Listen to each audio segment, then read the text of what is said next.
We are going to go to that press conference. We've been awaiting FBI, local law enforcement. There's Kash Patel. I can't see who else is in the picture, but I'm sure that they will introduce themselves. We've been waiting for this for a long time. A lot of breaking developments tonight in terms of a recovered weapon. We have this new TMZ video that we've been airing for you. We know that they have palm prints. We know that they have fingerprints. We know that they have footprints. Let's listen in.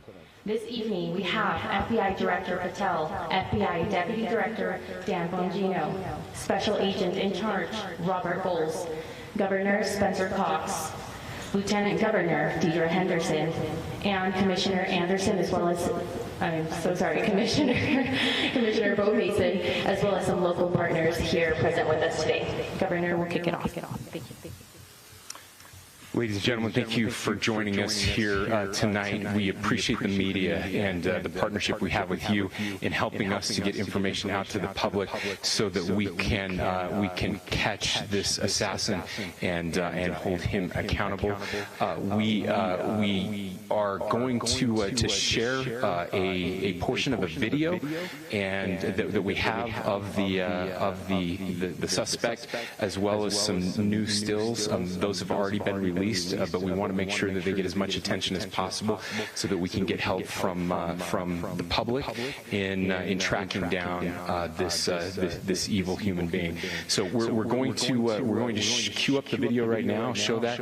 I've asked Commissioner Bo Mason if he would narrate to you what is happening in this video.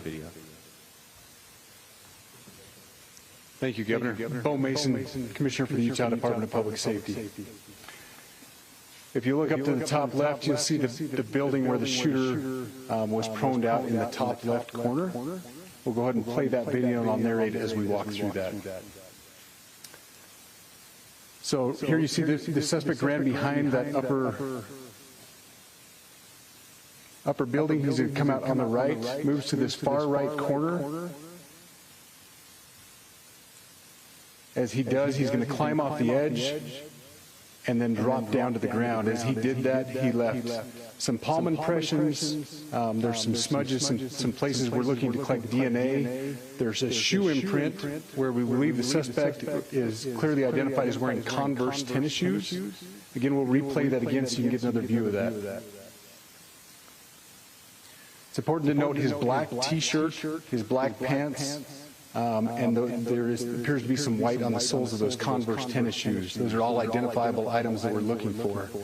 In the stills that are going to follow this, you're going to see a very distinctive T-shirt with an American flag and appears to have an eagle on it.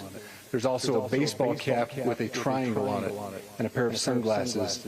All distinctive, all things that we would ask the public to look for and try to identify if they know someone who has those items, who has been seen wearing those items.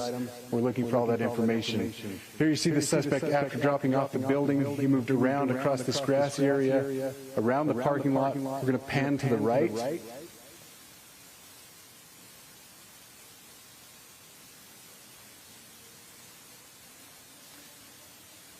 After he crosses the street, this is where he moves over into the wooded area. This is the video evidence that we utilize to track his movements and to locate that firearm in that wooded area following the discovery of this evidence. Good. You want to go to the stills?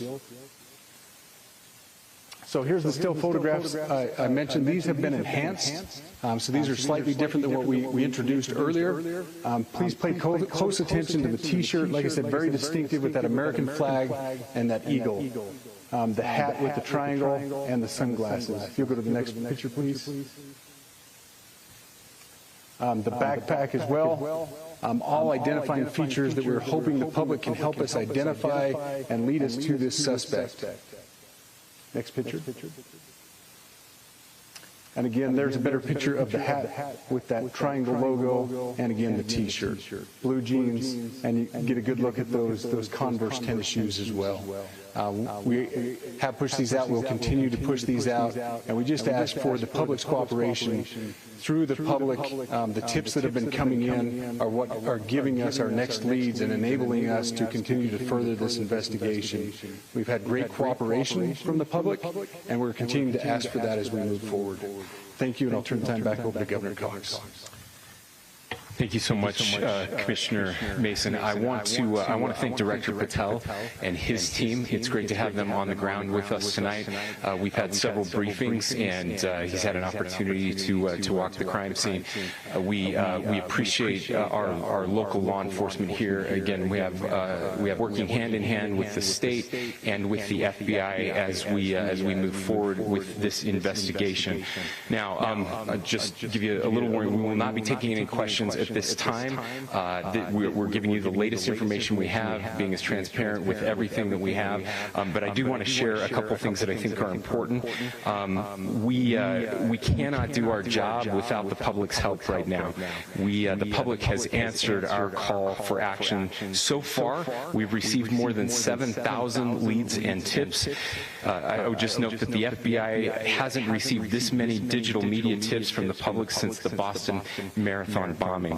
This case also highlights the dedication of our law enforcement community. We have 20 federal, state, and local law enforcement partners that are working shoulder to shoulder to find the person who committed this horrific crime. With their support, we've completed nearly 200 interviews. As you're aware, as has already been reported, the FBI is offering a $100,000 reward for information leading to the identification and arrest of the person responsible for the murder of Charlie Kirk. We also continue to implore the public to support this investigation and come forward with any information.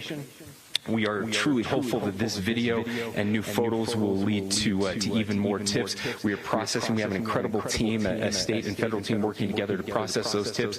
We are going out in tandem to interview any potential person of interest or suspects. But we need, again, we need as much help as we can possibly get. Any videos or photos that you might have, the public, should be submitted to our digital media tip line, which is www.fbi.gov/Utah Valley shooting, all lowercase. Again, that is fbi.gov/Utah Valley shooting, all lowercase. You can also provide general tips about the shooting by calling 1-800-CALL-FBI. That's 1-800-CALL-FBI, or at tips.fbi.gov. This is, I would just say, this is not just a local matter here in Utah. We have people all over the country that are helping to bring this perpetrator to justice for Charlie Kirk and his family.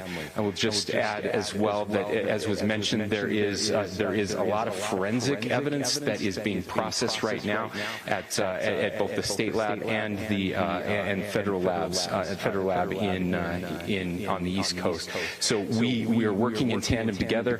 I would also just add a word of note for those people who are spending so much time on social media. I think Charlie said it best, that when things get bad, we should put our phones down and spend a little time with our families. There is a tremendous amount of disinformation. We are tracking our team, the state team, and I'm sure the federal team as well. What we're seeing is our adversaries want violence. China, we have bots from Russia, China, all over the world that are trying to instill disinformation and encourage violence.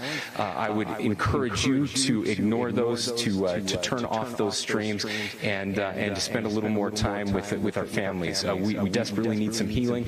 We'll have more to say about that in the days and weeks to come. More than anything, we are going to catch this person. Last thing I will just say is we've been working with our attorneys, getting everything that we need, affidavits ready, so that we can pursue the death penalty in this case, and that will happen here in the state of Utah. Again, to the public, to those who are grieving, thank you for your prayers. I know we are feeling those prayers. I know the Kirk family is feeling those prayers as well. We pray that God will bless our nation at this very dark time. We can start healing by finding this perpetrator and holding him accountable, and we need your help to do that. Thank you.